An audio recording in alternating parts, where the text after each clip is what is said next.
And from other continents, we tell you that as NATO celebrates 75 years of collective defense, a cloud of uncertainty hangs on its future. The Defense Alliance meets with the agenda to focus on reassuring Ukraine of its alliance and its unwavering support. Foreign and defense ministers, as well as other senior officials from NATO countries and the partners, who are also present to show support. Meanwhile, analysts have said that although the NATO summit will try to demonstrate strength and unity amid rising security threats from Russia and China, the internal rifts among its member states will be hard to mask. To discuss this further, I'm joined by a professor of African politics and international relations, University of Pretoria, Christopher Isike.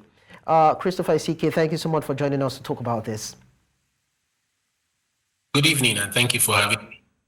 It's a pleasure having you around. So how would you describe the overall record of NATO in the last 75 years of its existence? Would you say it has been successful in meeting its mandate, or it has actually failed? Let's start from there.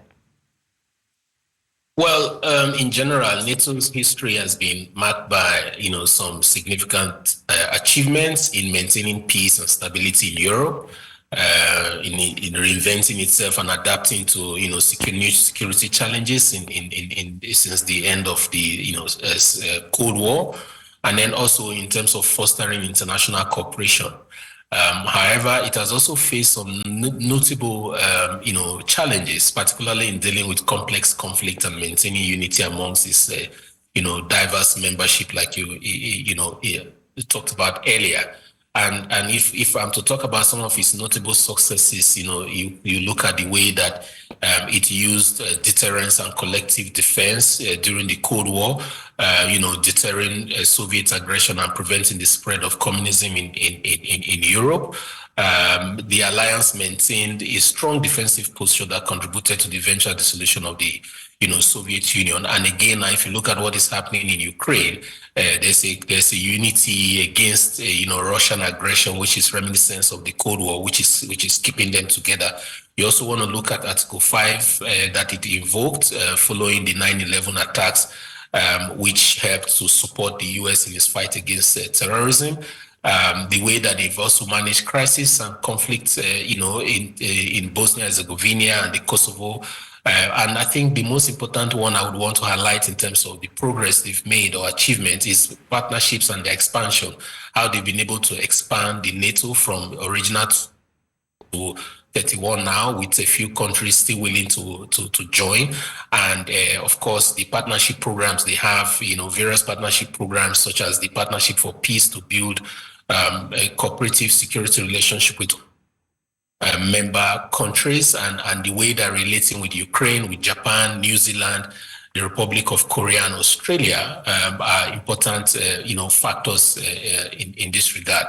But then when you come to the failures, you also want to look at how they've mismanaged Afghanistan, the crisis in Libya, and then, of course, the internal divisions that you mentioned earlier, the ongoing issues with disagreements among member states.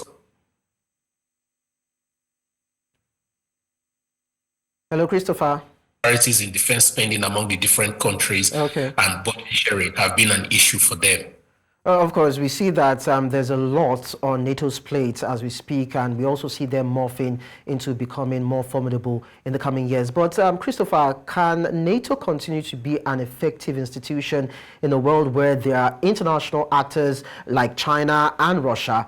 Of course, you see these two countries, they are increasingly becoming a global threat, not in a very terrible way anyway, but everyone is trying to protect their interests. So as NATO is trying as much as possible to be a defense mechanism for other countries that might not have that capability to do that, how effective do you think they would be over time, and the ability to also sustain their influence? Well, like I said, NATO continues to evolve. Addressing, some of the challenges that I mentioned earlier will be crucial for its effectiveness and relevance. But it's commendable how its mission and scope have evolved from time, from a focus on collective defense against the Soviet Union to addressing, new challenges and a wide range of, global security challenges, including terrorism, cyber threats, and hybrid warfare. So I think that it would remain a cornerstone of transatlantic security and defense, providing essential deterrence, crisis management, and cooperative security capability. So its adaptability to new threats and its role in promoting democratic values and stability, I think will contribute to its relevance in the 21st century.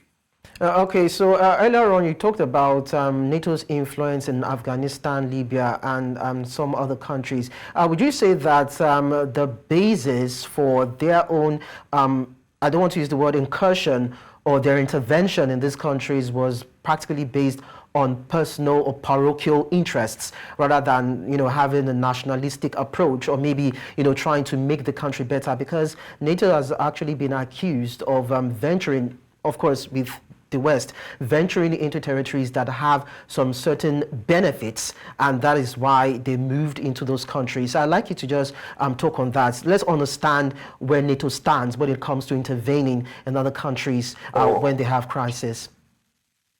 Okay, I didn't hear the last part of your question, but I take it that you want us to talk a bit more about its failures in Afghanistan. Yeah. So look, it's of course the countries within NATO, especially the Western Europe, former colonial masters, always act out of their own, national interest and do not often factor internal dynamics of countries that they get into.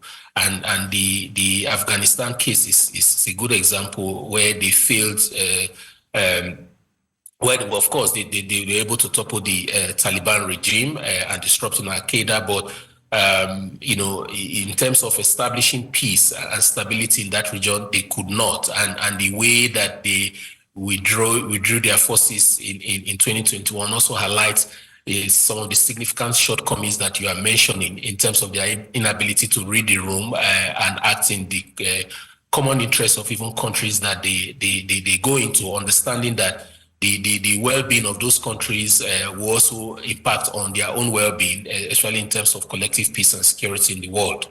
All right, Christopher Isike, it was nice talking to you. Thank you so much for your contribution. Thank you for having me.